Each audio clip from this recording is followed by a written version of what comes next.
Bienvenidos a todos al taller llamado La evaluación en tiempos de pandemia, liderado por el programa Todos Aprender, a través de quien nos acompaña el tutor Marlon Rondón Mesa, de la institución educativa Patillal en Valledupar. El objetivo del día de hoy es el de brindar a nuestros compañeros docentes orientaciones que le permitan obtener y conocer y valorar información sobre los aprendizajes de los estudiantes a través de los criterios de evaluación, que sean útiles para la metodología remota en alternancia o presencial. Uno de los retos que enfrentamos actualmente es el de evaluación de los estudiantes en este tema del aislamiento.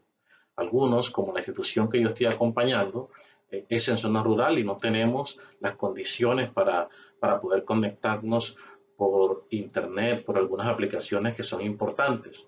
Tenemos que recurrir a diferentes estrategias que usan los docentes para poder llegarle con los materiales y también que esos materiales sean retroalimentados. Digamos que hay otras instituciones que cuentan con cierta ventaja a esos estudiantes que están en la zona urbana, que les permiten generar, digamos, un poco más de competencias a través de los trabajos que vienen haciendo los profesores. De todas maneras, vamos a dar una visión general que pueda incluir tanto a los docentes que tienen contextos urbanos como a los docentes que tienen contextos rurales. Primero vamos a iniciar con esta parte que le llamamos el aprendizaje desde el modelo educativo por competencias. Entonces, ¿qué es lo que valoramos del aprendizaje desde un enfoque por competencias? Recordemos qué es lo que es una educación por competencias y cuáles son esos criterios que deben valorarse. Entonces, a tener en cuenta que los criterios que debemos valorar son primero las habilidades que tengan los estudiantes o las capacidades o facultades para desarrollar pues alguna temática que nosotros, según el área que dirijamos. Cuál es el desempeño o las condiciones que ellos tienen o los conocimientos que ellos tienen para desarrollarlas. De igual manera, cuál es la actitud o el talento que tienen cada uno de esos estudiantes, la transferencia de o la tarea o la evidencia de lo que ellos nos manifiesten para poder desarrollar esas competencias. Y de esa manera nos hacemos el siguiente interrogante. ¿Cómo se relacionan esas competencias con todos estos conceptos? ¿Y cuál es el predecesor o sucesor que podríamos tener? Bueno, pero ¿desde cuándo se habla de educación por competencias en Colombia? Bueno, recordemos que, bueno, de esto hemos hablado en un sinnúmero de ocasiones, vamos a hacer un repaso rápido, que en 1996 se empezó a dar un indicio de lo que era por competencias, la educación por competencia en nuestro país a través de la resolución 2343 en los indicadores de logros, pero era solo un indicio de lo que era una competencia en nuestra educación. Ya luego, con los lineamientos curriculares desde 1998, donde lo hicimos por área, los lineamientos curriculares en matemáticas, en español y demás áreas del conocimiento, empezó como a fortalecerse esa idea de cómo educar por competencias. Y a finales de los 90, el ICFES adopta como un modelo de evaluación por competencias, pero es el ICFES el que da como una definición interna de lo que es educar por competencias. Y en el 2002 se crean los estándares curriculares para la excelencia en educación. Pero esos estándares curriculares intentaban como que darle como una respuesta a eso que había hecho el ICFES a finales de los 90, pero se enfocó en el conocimiento, no se enfocó en el desarrollo de las competencias y no en hacer, digamos, que su propia definición. Ya luego, los estándares básicos de competencia en el 2006 consolidaron como una idea central de lo que hoy conocemos como la educación por competencias, con la idea del experto Carlos Vasco, y nos da esta definición de educar por competencias, que es como un conjunto de conocimientos, habilidades, actitudes, comprensiones y disposiciones cognitivas, socioafectivas y psicomotoras apropiadamente relacionadas para facilitar el desempeño flexible, eficaz y con sentido de una actividad en los contextos relativamente nuevos y retadores. Ahí aparece la cita del Ministerio de Educación en el 2006 y posterior a eso, ustedes saben que vino lo que se llamaba nosotros los futuros referentes de calidad y normatividad que estamos nosotros considerando ahora. Hay algunas premisas que quisiéramos trabajar inicialmente para este tema de la evaluación en tiempos de pandemia, y son esas que nos indican en qué condiciones están nuestros estudiantes y cuáles son esos medios que ellos disponen. Por ejemplo, si nuestros estudiantes reciben apoyo de nuestros padres o si tienen algunos cuidadores que les ayudan en el desarrollo de las actividades.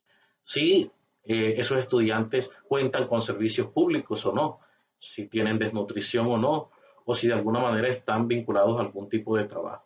Entonces, todas estas premisas hacen parte de una relación muy directa a la manera como nosotros le vamos a evaluar las actividades.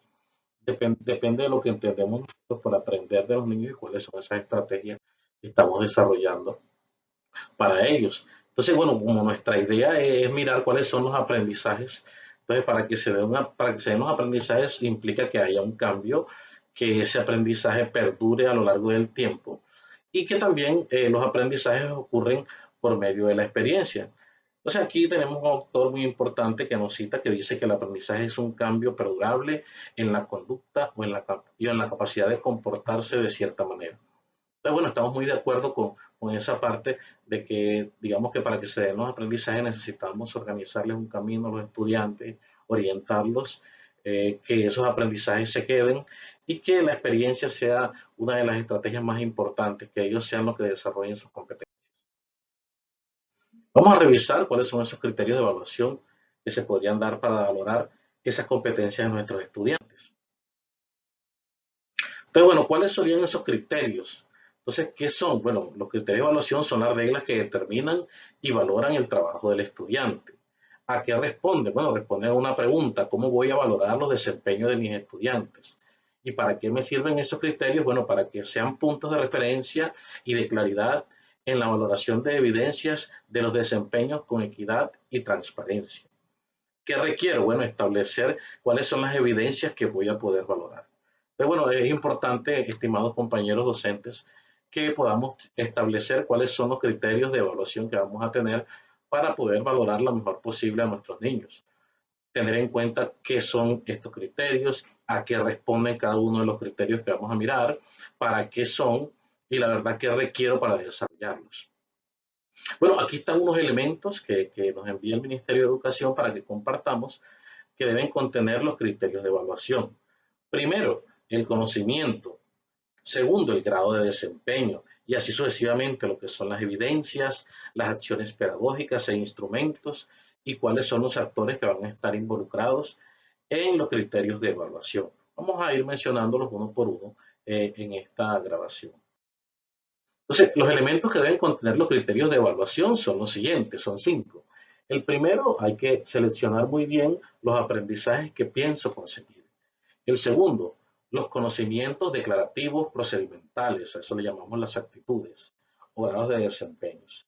El tercero, cuáles son esas acciones pedagógicas e instrumentos que vamos a utilizar durante la clase con estos estudiantes.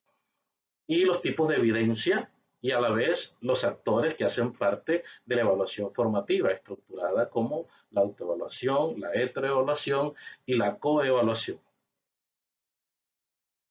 ¿Por qué es importante seleccionar los aprendizajes y no los temas? Bueno, miren, acá de este lado izquierdo veo cuáles son tengo una serie de indicadores que me generan los aprendizajes y miren acá en el ejemplo lo que aportan los temas. Por ejemplo, para este caso, para este ejemplo, los aprendizajes me permiten leer diferentes tipos de textos, caracterizar los medios de comunicación, discutir y asumir diferentes posiciones con los compañeros, argumentar, diseñar un plan para elaborar textos. Digamos que es un ejemplo para el lenguaje. Y los temas son solo 3. Miren, lo que son los temas son los medios de comunicación, los textos informativos y el texto argumentativo. Entonces, pues la idea es, digamos que concentrarnos en los aprendizajes de los estudiantes para poder valorarlos de la mejor manera. ¿Y por qué son importantes los conocimientos? Sean declarativos o procedimentales, que es nuestra segunda opción, porque nos ayudan a desarrollar habilidades en la construcción de eso, especialmente de los conocimientos, nos decía Sean en el 2012. Entonces, esos conocimientos declarativos incluyen lo que son los hechos, las creencias, las opiniones que tengan nuestros estudiantes y cuáles son las actitudes que ellos desarrollen de los acontecimientos del mundo. Y de igual manera, también tenemos los conocimientos procedimentales, los cuales están relacionados con el saber cómo o cómo debe hacerlo, permitiendo el uso eficaz, flexible y en contexto del conocimiento declarativo. Por tanto, consta de algoritmos o sistemas de reglas para hacer inferencias, que es el caso de muchas de las cosas que desarrollamos en el área de matemáticas. Pero también es importante resaltar que nos ayudan a desarrollar el saber qué, el saber cómo vamos a desarrollar cada una de las actividades y por qué es importante definir el grado o el nivel de desempeño. Bueno, para eso tenemos unas acciones que son las acciones pedagógicas y los instrumentos que vamos a desarrollar. Aquí contamos con dos ejemplos. El primer ejemplo, pues, nos habla de un aprendizaje. ¿Cuál es el aprendizaje que va a adquirir la estudiante? El estudiante va a poder evaluar información ofrecida por los medios de comunicación teniendo en cuenta el mensaje, los interlocutores y la intencionalidad. Y bueno, entonces miren el nivel que va a evaluar este estudiante. En este caso, la evaluación va a focalizarse en la capacidad del estudiante para elaborar un texto argumentativo. Y mire lo que va a hacer el estudiante, aquí lo tenemos sombreado. El estudiante va a poder asumir una posición crítica y a la vez va a poder sustentarla frente a la emisión de una noticia falsa. Y en el ejemplo 2, va a poder evaluar la capacidad de un estudiante para comparar los distintos medios de comunicación teniendo en cuenta los mensajes emitidos. Pero bueno, aquí tenemos de cierta manera los ejemplos, el primer ejemplo que nos muestra cuáles son los criterios de evaluación y el segundo ejemplo nos muestra el desempeño que puede llegar a tener el estudiante. Entonces, a través de una evaluación va a poder asumir una posición crítica y la va a poder sustentar y eso le va a permitir comparar. ¿Por qué esas acciones pedagógicas y los instrumentos deben ser acordes a la metodología implementada?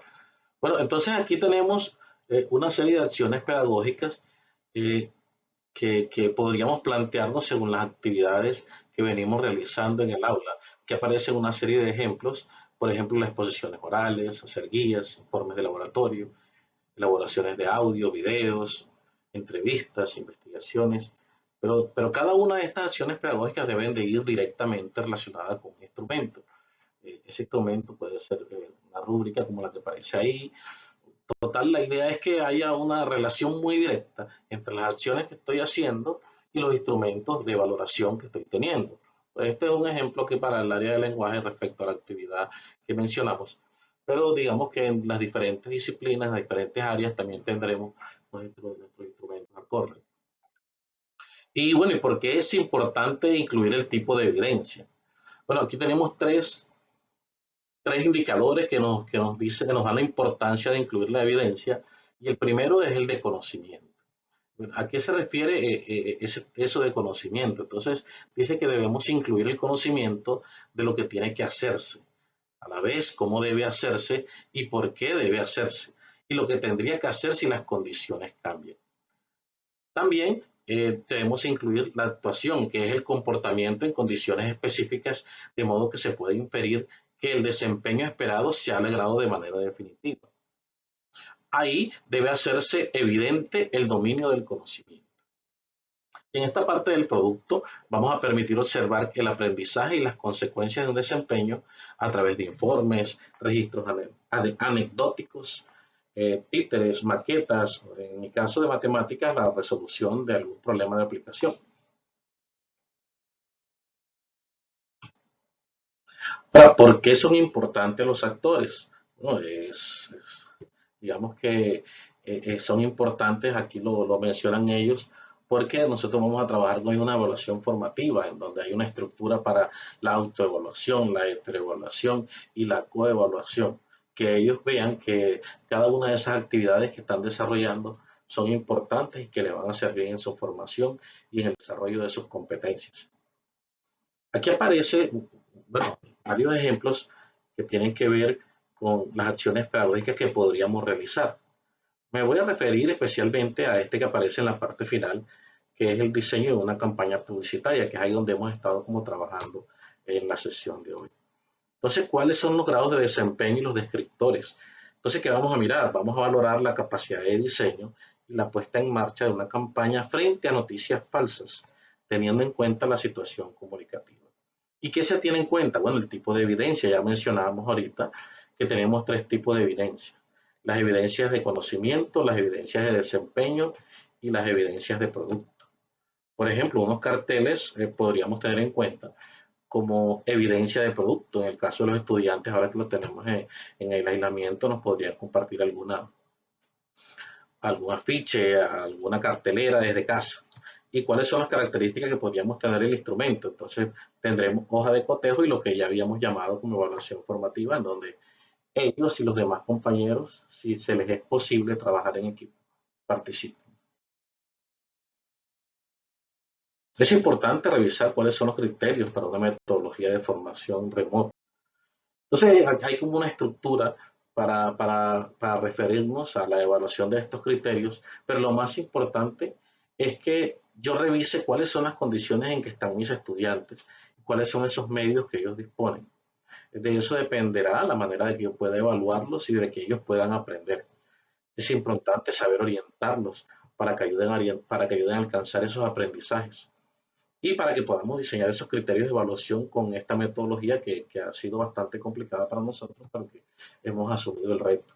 Aquí aparece, digamos, el camino para poder conseguirlo. Debemos iniciar con unas acciones pedagógicas teniendo en cuenta los niveles de desempeño, los tipos de evidencia que podamos alcanzar, los actores que participan en la evaluación y cuáles son los instrumentos que vamos a utilizar. Entonces, la idea es poder considerar para elaborar criterios de evaluación en estos periodos, es mirar la gestión del tiempo, que revisemos si de verdad el tiempo que estamos diseñando para las actividades es el pertinente, tanto para ellos como para nosotros. Hay un sinnúmero de cosas que podríamos hablar relacionadas con el tiempo para el desarrollo de las actividades, que no sean tan intensas, que no hayan actividades tan conceptuales, sino que vayan a más al desarrollo de competencias, que se mire también la gestión de los recursos, si las actividades que estoy propiamente dejando, el estudiante puede desarrollarlas con lo que tiene en casa o con la compañía de los que tiene en casa.